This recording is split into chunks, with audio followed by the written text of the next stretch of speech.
Mike Mitchell has his XFL Week 7 power rankings, stacking the league's best to the worst. Let's just get right into it. So 60% of the XFL season is completed. As we race towards the playoff, things start to tighten, postseason positions and all that good stuff. So let's get right into it. Number one, of course, anybody surprised? The DC Defenders at 6-0, a week after beating the Battlehawks. They delivered another resounding statement in Week 6, defeating the Houston Roughnecks 37-26.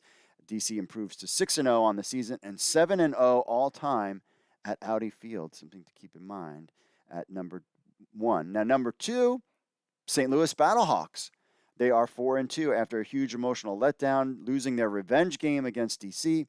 At home in Week 5, the Battlehawks desperately needed to bounce back away from St. Louis in Week 6, especially with the 4-2 Seattle winning earlier in the day and closing in on them. That's precisely what Beck's crew needed in Vegas, and they did that, vaporizing the Vipers 29-6 on Saturday night. And A.J. McCarron is definitely now, to me, in the forefront as far as MVP talk, based on how Brandon Silvers did this past game against the DC Defenders.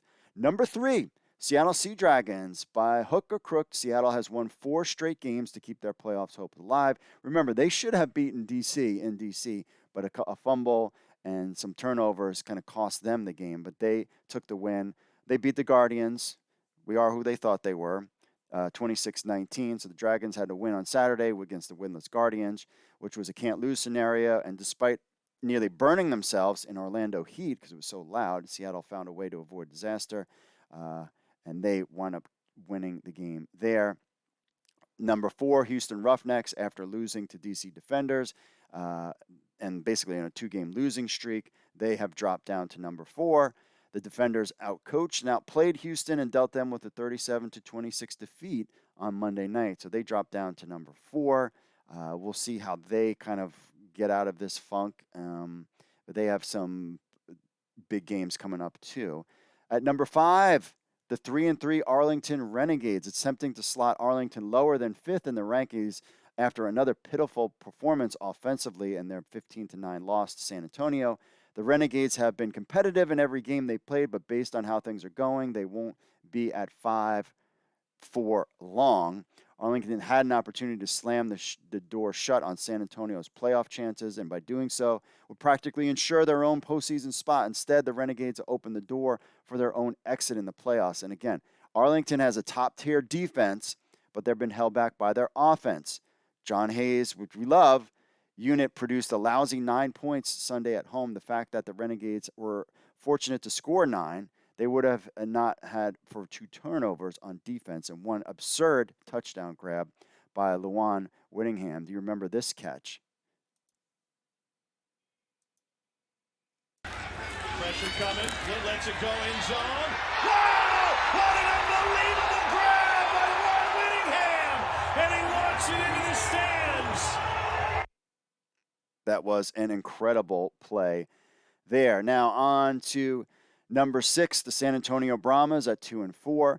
Salvaged their season on Sunday, besting the Renegades with another low-scoring slugfest, but they got Ben Kirk. They lost Reed Sinnett for the season, then lost Jack Cohen, whatever. Then they lost Kalen Ballage to injury during practice on Thursday. Then the team got Ben Kirk last week, paired him up, got him ready in 2 days. Juwan Pass played on Sunday. A less than ideal situation, but hey, Ben Kirk could be a guy down the stretch. Brahmas are in this, and I think it was good for the Brahmas and good for the league to have San Antonio win that game to kind of keep them in the mix, especially when they have a big fan base, and that will help drive ticket sales, hopefully. Vegas Vipers at 1-5. They lived up to the legendary Bill Parcells belief system that says you are what your record says you are, close quote. Las Vegas has become Las Vegas in a season that has become a lost one. After weeks of losing close games, they finally breaking through with an exciting 35-34-32 victory in Week 5. The Vegas Vipers fell hard in Week 6, getting thoroughly outclassed at home by the Battlehawks 29-6. Again, I love, a lot of complaining about the refs, but your team is 1-5. Focus on that and not quit worrying about the refs. Finally, at number 8, we are who they thought they were.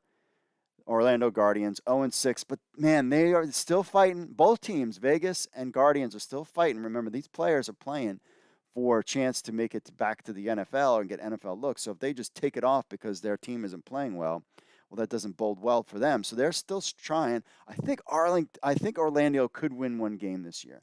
I really think they're getting close. Darrington had a big play in the game. Let's take a look. Third down handoff, Darrington picks up a first down, and a lot more. There he goes. Darrington to the house.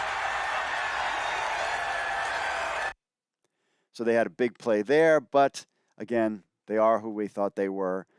So there are your recap. It's definitely a lot different in the beginning of the season, but there's things that we've got to keep an eye on. How's Houston going to do? What St. Louis is going to do? Now we are done with week 6, and now we're basically past that halfway point, and now we're heading to the playoffs. And it's up for grabs. I mean, for Seattle, for St. Louis, Houston is definitely will win that division. Arlington and even the San Antonio Brahmas. So it will be for an intriguing closing of the season.